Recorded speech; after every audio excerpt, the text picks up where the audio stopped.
नमो नमः बच्चों। बेटा, आज हम अपने चतुर्दश पाठा का अभ्यास कार्य करेंगे। इससे पहले हमने अपनी षष्ठी कक्षा का चतुर्दश पाठ अह अह च इसका हिंदी अनुवाद किया था। जिन बच्चों ने हिंदी अनुवाद नहीं देखा है वह हिंदी अनुवाद सुन लीजिए। उसके बाद आपको अभ्यास करने में आसानी होगी। तो आज हम स्टार्ट करते हैं बेटा अपना अभ्यास कार्य चतुर्दश पाठः अह अह चय का। पहला जो क्वेश्चन है बेटा उसका उत्तर देखिए। पहले क्वेश्चन में लिखा हुआ था अधोलिखितानां पदानां समुचितानां अर्थान मेलयत। अधोलिखितानां नीचे लिखे गए पदों का समुचित जो उचित हो उन अर्थों से मेल कीजिए अर्थात मिलान कीजिए। तो बेटा इसका आंसर देखिए। हंसते हंसते का क्या बनेगा? करे। ये बेटा आप लोगों की जो बुक है उसमें आप लोगों को मिल जाएगा, उसमें आप निशान लगा लेना। ठीक है। हंसते, करे, सद्य, शीघ्रम। हंसते का मतलब होता है हाथ और करे का मतलब भी हाथ होता है बेटा। सद्य का मतलब शीघ्रम और शीघ्रम का मतलब भी शीघ्रम ही होता है अर्थात जल्दी से। सद्य जल्दी से और शीघ्रम भी जल्दी से। ऐसे ही सहसा, सहसा का मतलब होता है कोई भी काम जब अचानक से हो जाता है तो उसको संस्कृत में क्या कहते हैं? सहसा। और अकस्मात को भी अचानक ही बोलते हैं। तो ये सारे क्या हैं? पर्यायवाची शब्द भी हैं। ठीक है। तो हमें इनको मिलान करना था तो ये हम आंसर लिख रहे हैं साथ साथ। धनम, धनम को क्या कहेंगे? द्रविणम। धनम का हो जाएगा द्रविणम। आकाशम, गगनम। आकाश, गगन। धराम, धरती। पृथ्वीम, पृथ्वी। ठीक है। तो धराम को भी धरती बोलते हैं और पृथ्वी को भी धरती बोलते हैं। धरा, पृथ्वी। ठीक है। ये सारे क्या हैं बेटा? हमारे पास समानार्थक शब्द हैं और हमने जो उनका उचित अर्थ था उनके साथ मेल किया है। इनको अपनी नोटबुक में ज़रूर लिखना है बेटा।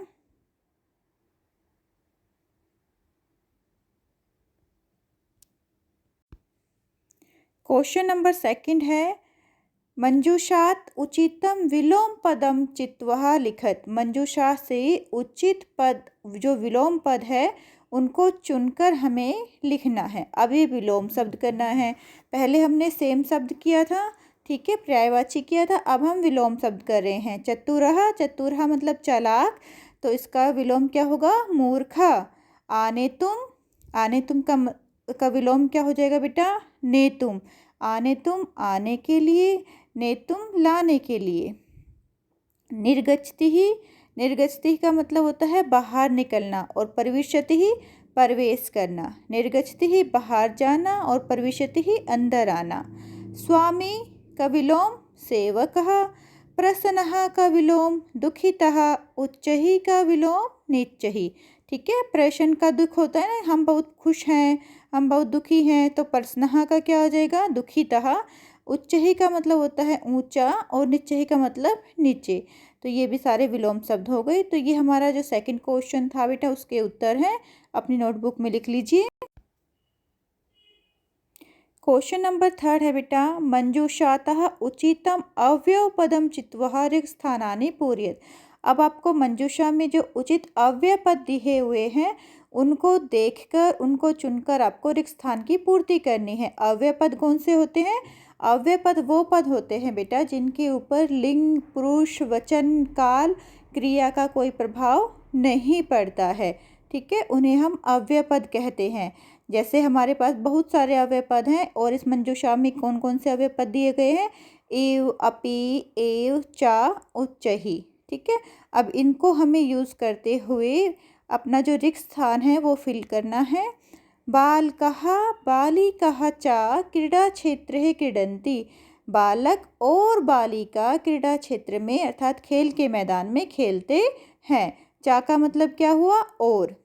मेघा उच्चैः गर्जन्ति। मेघ अर्थात बादल, बादल उच्चैः जोर जोर से गर्जन करते हैं। जब बारिश आती है तो बादल बहुत तेज आवाज़ करते हैं ना बेटा, तो इसलिए लिखा हुआ है जो मेघ है, बादल है, वो जोर जोर से आवाज़ करते हैं।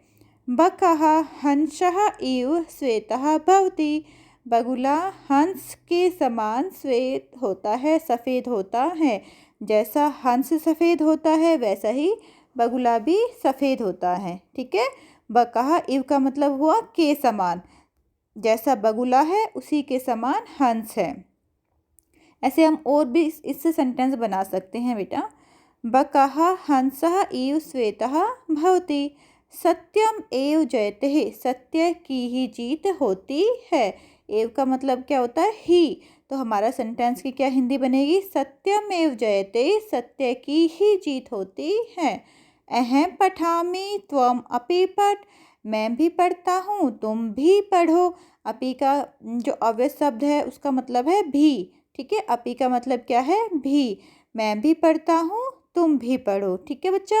तो हमारे इव का मतलब के समान हुआ, अपि का मतलब भी, एव का मतलब ही, और चा और उच्च ही जोर जोर से ऊंचे। ये हमारे अव्यय शब्द थे जिनको हमने देखकर अपना मंजूषा जो हमारे पास दी हुए थे रिक्त स्थान उसको फिल किया है बेटा। नेक्स्ट है बेटा हमारे पास क्वेश्चन नंबर 4 का उत्तर। उसमें है अधोलिखिता नाम प्रश्नानाम उत्तराहणी लिखित। नीचे लिखे गए प्रश्नों के हमने उत्तर लिखने हैं। पहला क्या दिया हुआ है? अजीजः गृहं गंतुम किम वांछति, अजीज घर जाने के लिए क्या मांगता है? तो अजीज ने क्या मांगा था अपने सेठ से, मालिक से? क्या मांगा था? अवकाश, छुट्टी मांगी थी ना। तो यहाँ पे क्या आ जाएगा आंसर में? अवकाशम। अजीजः गृहं गंतुम अवकाशम वांछति, जो अजीज है वो घर जाने के लिए अवकाश चाहता है। तो यहाँ पे हमारा जो आंसर है वो क्या आ जाएगा बेटा? अवकाशम। नेक्स्ट है स्वामी मूर्खः आसीत् चतुरावः, स्वामी मूर्ख था या चतुर था? तो हमने अपने चैप्टर में जो हमने इसकी हिंदी अनुवाद की बेटा तो क्या पढ़ा था? स्वामी क्या है? चतुर है। तो आंसर में क्या आ जाएगा? चतुरः। स्वामी चतुरः आसीत्, स्वामी चतुर था। अजीजः काम व्यर्थाम श्रावति, अजीज की जो व्यर्था थी, जो दुख था वो किसने सुना था? किसने सुना था? वृद्धा महिला। किसने सुना था? वृद्धा महिला। तो यहाँ पे वृद्धा के साथ महिला भी लगा लेना बेटा। ठीक है। क्योंकि उसका जो दुख है वो वृद्धा महिला ने सुना था। तो हम क्या लिखाएंगे यहाँ पे? अजीजः वृद्धा महिला व्यथाम श्रावयति। ओके बेटा। यहाँ तक समझ में आ गया? अगर किसी को बेटा किसी भी तरह की कोई डाउट है तो आप मुझसे कमेंट बॉक्स में पूछ सकते हो। नेक्स्ट है बेटा अन्य मक्षिका कुत्र दशति, दूसरी मक्खी ने उसको कहाँ काटा? पहली ने कहाँ काटा था? हस्ते, हाथ पर काटा था। और दूसरी मक्खी ने ललाटे, मस्तक पर। दूसरी मक्खी ने स्वामी को उसके जो अजीज का स्वामी था उसको कहाँ काटा था? ललाटे। ठीक है, मस्तक पर काटा था। स्वामी अजीजाय किम दातुम न इच्छति, जो स्वामी था वो अजीज को क्या नहीं देना चाहता था? वह उसको धन नहीं देना चाहता था। धनम दातुम न इच्छति, स्वामी अजीजाय धनम दातुम न इच्छति, स्वामी अजीज को धन नहीं देना चाहता था। नेक्स्ट है बेटा हमारा क्वेश्चन नंबर उत्तर 5 है। क्वेश्चन नंबर 5 का आंसर देखिए बेटा। निर्देशानुसार काल परिवर्तनम कुरुतः, निर्देश के अनुसार लकार हमने परिवर्तन करना है। वैसे लकार बेटा 10 होते हैं। ठीक है। लेकिन हमारे जो पाठ्यक्रम है उसमें 5 ही लकारों के बारे में बताया गया है। हमारे लकार उनको क्या बोलते हैं? लकार को हम धातु रूप बोलते हैं। पहले तो ये आपको पता होना चाहिए लकार का मतलब क्या होता है। लकार का मतलब होता है धातु रूप। जो आप लोग पढ़ते हो पठ की, चल की, तिष्ठ की, ये सारी धातु आपने पढ़ी हुई है। तो लकार का मतलब धातु रूप होता है, हमने धातु में चेंज करना है। वैसे बेटा जो लकार हैं वो कितने होते हैं? 10 होते हैं। ठीक है। लेकिन हमारी संस्कृत में पाठ्य पुस्तक में 5 लकारों के बारे में बात की गई है। तो अब इन 5 लकारों में कैसे परिवर्तन करना है ये हम देख लेते हैं। फर्स्ट है अजीजः परिश्रमी आसीत। अब हमने जो हमारा लकार है अर्थात हमारी जो धातु है अस धातु से बना हुआ है बेटा आसीत, इसमें परिवर्तन करना है। इसमें क्या परिवर्तन करना है? इसको हमें लट लकार का बनाना है।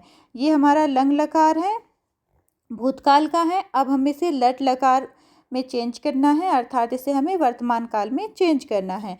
तो लट लकार प्रथम पुरुष एक वचन हमारे पास क्या बनेगा? अस्ति। लट लकार प्रथम पुरुष हमारे पास क्या होगा बेटा? अस्ति। तो हमारा आंसर जो है यहाँ पे आसीत के स्थान पर क्या लगा देंगे हम, अस्ति। पहले बिल्कुल सेम रहेगा, अजीजहा परिश्रमी, क्योंकि इसमें हमें चेंज नहीं करना है, हमें सिर्फ अपने लकार में ही परिवर्तन करना था। तो यहाँ पे हमने आसीत के स्थान पर क्या कर दिया, अस्ति। ऐसे ही नेक्स्ट है अहम शिक्षिकाय धनम ददामी। अब यहाँ पे हमें ये क्या है, उत्तम पुरुष एक वचन है। अब इसमें उत्तम पुरुष एक वचन ददामी में हमने चेंज क्या करना है, इसको लेट लकार में परिवर्तित करना है। ठीक है, अब लेट लकार का भी हमें क्या देखना पड़ेगा, प्रथम पुरुष उत्तम पुरुष एक वचन देखना पड़ेगा बेटा। अब लेट लकार में उत्तम पुरुष एक वचन हमारे पास क्या बनेगा, दास्यामी। ठीक है, क्या बनेगा हमारे पास, दास्यामी। ददामी का क्या बन जाएगा, दास्यामी। नेक्स्ट है परिश्रमी ही जनः धनम प्राप्स्यति। अब यहाँ पे हमारे पास लेट लकार है। ठीक है, प्रथम पुरुष एक वचन का लेट लकार में है। अब हमें इसको लट लकार में परिवर्तित करना है। लट लकार के हिसाब से हमारे पास क्या बन जाएगा, ये प्राप्त नोति। ठीक है, क्या बनेगा, प्राप्त नोति। ये हमारा आंसर आ जाएगा बेटा, प्राप्त नोति ही। ये ऐसे लिखा हुआ है, मैं आपको लिख के भी बता देती हूँ। प्राप्त, फिर आधा ना है बेटा, पूरा ना, और फिर ती आएगा, आधा प, फिर पूरा नो, और फिर उसके बाद ती, प्राप्त नोति, ऐसे लिखेंगे हम इसको। ठीक है, आई होप आप लोगों को समझ में आ रहा होगा। अगर फिर भी अगर किसी को कोई दिक्कत है बेटा, कहीं नहीं समझ में आ रहा है, तो आप, मैं बोल रही हूँ बार बार, आप मुझसे दोबारा से पूछ लीजिए। नेक्स्ट है गा स्वामी उच्च ही वदति ही। स्वामी क्या करता है, उच्च ही वदति ही। तो यहाँ पे वद धातु से बना है वदति। ये भी हमारे पास क्या है, प्रथम पुरुष एक वचन का है। हमने इसमें लंग लकार में चेंज करना है, लंग लकार में चेंज करना है, अर्थात हमें इसका जो हमें भूतकाल लिखना है। तो वदति का क्या आ जाएगा, अवदत। ऐसे ही अजीजहा पेटिकाम गृह्णाति ही। यहाँ पे गृह्णाति का हम लेट लकार करेंगे, अर्थात इसका भविष्य काल करेंगे, तो क्या आ जाएगा, गृह्यति। पटसी का क्या आ जाएगा हमारे पास, पट। लोट लकार में पटसी का क्या आ जाएगा, पट। तो बेटा ये हम पहले भी आप लोगों को अच्छी तरह से समझा चुकी हूँ मैं धातु रूप के बारे में। तो ये हमने क्वेश्चन नंबर 5 था जो किया है। अब नेक्स्ट हम क्वेश्चन नंबर 6 देखते हैं। ये घटनाक्रम के अनुसार लिखना है। ये भी हमारे एग्जाम में आता है कि घटनाक्रम के अनुसार लिखना है। जो हमारी स्टोरी है, जो हमने कहानी पढ़ी है, उसको एक सीक्वेंस में लिखना है कि पहले क्या आया था, बाद में क्या आया था। ठीक है, अगर किसी ने इसकी हिंदी अनुवाद नहीं पढ़ा है बेटा तो पढ़ लेना, क्योंकि हिंदी अनुवाद आप लोग पढ़ोगे उसके बाद ही आप घटनाक्रम अनुसार अच्छी तरह से लिख पाओगे। देखिए, इसमें आपने पढ़ा स्वामी अजीजाय धनम अवकाशस्य पूर्णम धनम ददाति। स्वामी ने अजीज को छुट्टी और पूर्ण धन, उसका जितना भी धन था सब कुछ दे दिया। तो ये काम कब हुआ था, ये काम सबसे लास्ट में हुआ था। सबसे पहले क्या आएगा हमारे पास, अजीजहा सरलहा परिश्रमी च आसीत। जब हमने अपना चैप्टर पढ़ा तो सबसे पहले हमने यही पढ़ा था कि जो अजीज है वो क्या है, सरल और परिश्रमी था। ठीक है, नेक्स्ट में क्या पढ़ा था हमने वह घर जाने के लिए वेतन चाहता था। तो सेकंड में हम क्या लगाएंगे, एकदा सगृहं गंतुम वेतनम अवकाशम वांछति। वह घर जाने के लिए अवकाश चाहता था। उसके बाद थर्ड नंबर पे क्या आएगा कि थर्ड नंबर पे देखो क्या आएगा बेटा, ये तो हमने पता लग गया कि वो लास्ट में आएगा ही कै वाला, तो कि अजीज पेटी लाया था या पीड़ित स्वामी पीड़ित होकर जब उसको मक्खी ने काट लिया था, बहुत तेज चिल्लाया था, या मक्खी ने उसको डस लिया था। तो पहले पेटी लाएगा, तो थर्ड नंबर पे क्या आ जाएगा, पेटी का आ जाएगा बेटा। फोर्थ नंबर पे मक्खी उसको डसेगी, उसको डंक मारेगी। फिर फिफ्थ नंबर पे वो चिल्लाएगा, और सिक्स नंबर पे जब उसकी जो दो कंडीशन उसने रखी थी कि अह और आहा, ये दो चीज़ मुझे ला के दो, ठीक है, अजीज के सामने, वो पूर्ण हो जाएगी और वो उसको पूरा धन दे देगा। ठीक है, ये हमारा सीक्वेंस था, ये हमारी घटनाक्रम अनुसार था बेटा। तो आप लोग इसको अपनी नोटबुक में लिख लीजिए। ओके बेटा, take care, God bless you बेटा, अपना ध्यान रखना बेटा।